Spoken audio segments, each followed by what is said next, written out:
Alas, my master, what shall we do? We have been invaded. The government is out of control. We don't know what to do.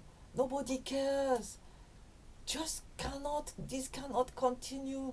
I'm feeling threatened. And you can add to the list. Every day, come out to the street and hear. People are yelling, lamenting, pulling their hair. The situation is desperate. So, can the police help? No. Can the army not? No. Can the government do something? Apparently not.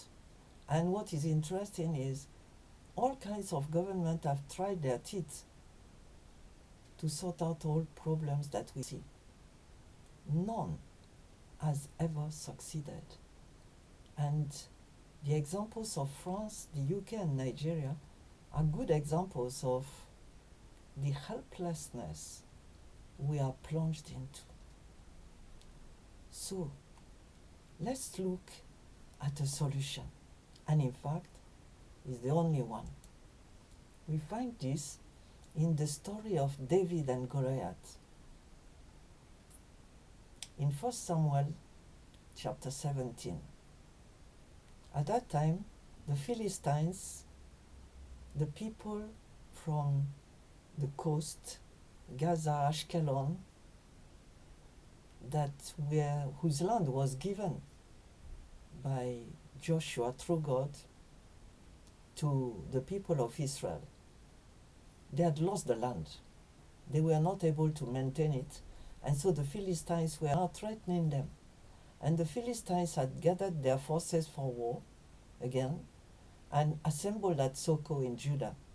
They pitched camp at Ephes Dammim between Soko and Azekah. Saul, the king, and the Israelites assembled and camped in the valley of Elah and drew up their battle line to meet the Philistines. The Philistines occupied one hill, and the Israelites another, with the valley between. There was a champion of the Philistine army called Goliath. He was from Gath, and he came out of the camp. His height was around 3 meters. He was a giant of a person. He had the bronze helmet on his head. He wore a coat of scale armor of bronze, weighing 5,000 shekels. On his legs he wore bronze greaves, and a bronze javelin was slung on his back. His spear shaft was like a wither's rod, and his iron point weighed 600 shekels, and his shield bearer went ahead of him. And what happened was, the Philistines suggested to the army of Israel, no point destroying ourselves and killing everyone. Let's choose a champion. We have a champion. You choose one. And then the two will fight, and whoever wins will win for the whole army. The expected champion on the side of Israel was supposed to be the king, Saul. And Saul was an experienced warrior. He had won many battles, and he was head and shoulders above the others in size. He had a big armor, but he was so afraid that he was shaken all over, and he couldn't do anything. So anytime that champion, Goliath, was coming out and shouting, "Come on! Who will fight against me?" Everybody was shaking, everybody was terrified, and it went on and on and on for 40 days. Meanwhile, 3 of David's brothers, elder brothers, were in the army. And, of course, if the king couldn't do anything, they wouldn't do anything either. So the whole army was just shaken and disempowered. But then, how God made it. David was sent by his father to bring some snacks for his brothers in the army. So he came and heard the champion of the Philistines shouting and said, "What? How dare him threaten Israel and their God? How dare? How fight him? So his speech went to the king. People reported him. The king called him and said, "You can't fight him. You're only a teenager. You're too young. You are not even a soldier. You don't have anything to fight with." And David said, yeah, I've been fighting bears and wolves and all animals threatening my sheep and ewes. I know how to fight." And the king said, no, come on. Then when the king saw that he refused to listen and go, he said, "Okay, try my armor, at least to protect yourself." Then, David put on the armor, and he was completely paralyzed by the fact that it was not his size, it was not his own armor. And he said, "No, I can't do anything." Which showed that you cannot fight in somebody's power. Humanly speaking, you cannot take somebody's authority and claim it for yourself. You need to have your own. And David said, "Don't worry." And he went into the brook, picked 5 pebbles, and he went. And then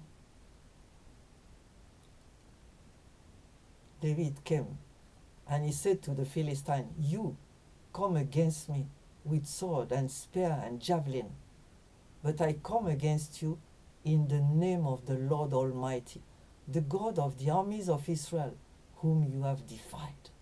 This day the Lord will deliver you into my hands, and I'll strike you down and cut off your head. This very day I will give the carcasses of the Philistine army to the birds and the wild animals, and the whole world will know, not that David has power, but that there is a God in Israel. All those gathered here will know that it's not by sword or spear that the Lord saves, for the battle is the Lord's, and he will give all of you into our hands." The Philistines laughed, and he moved closer to attack him, saying, "You're just a dog. Come on, get out." And he thought he would just finish it with one blow. But David sent his first stone, and the pebble went straight into the Philistine's forehead, and the stone sank there, and he fell face down to the ground. And that was the end of it. So, what do we learn? First of all, David was acquainted with God. He was a boy for God. He knew God personally. And that is the first assurance for winning. Secondly, he was aware of the situation plaguing the country. If you don't know what is going on, if you have not been following the news, if you decide to bury your head in the sand, you will be of no use for God. Even the monks watch TV. You'll be surprised to hear. You need to be aware. You need to follow the news so that you know the pain that your country is going through. Thirdly, you have to have a righteous anger, just like the one of Jesus when he saw the monstrosity happening around the tables around in the courtyard of the temple, and he went with a whip and started throwing about all the changers' money and saying, "This is my Father's house of prayer, and you have made it a place of bargain and reaping and business and dishonesty." Yeah, a righteous anger. because that is what is going to move you. You will not be just happy, cup of tea, and let's forget about what's going on. No, because we have been planted at a particular place and time for a purpose. And remember, this is a war. This is a war. God has placed us as watchmen and women. This is a war. Righteous anger. And then you have to train yourself in righteousness. You cannot start being a warrior for God if you have never been in His company, if you have never been reading the Bible, if you have not been training yourself, praying and serving God. It has to be a habit. It has to be part of you. You have been enlisted, I have been enlisted in the army of God for this time. And then lastly, action. Just like when they start a film. After everything is ready, they say, action! And then the scene rolls. Righteous anger.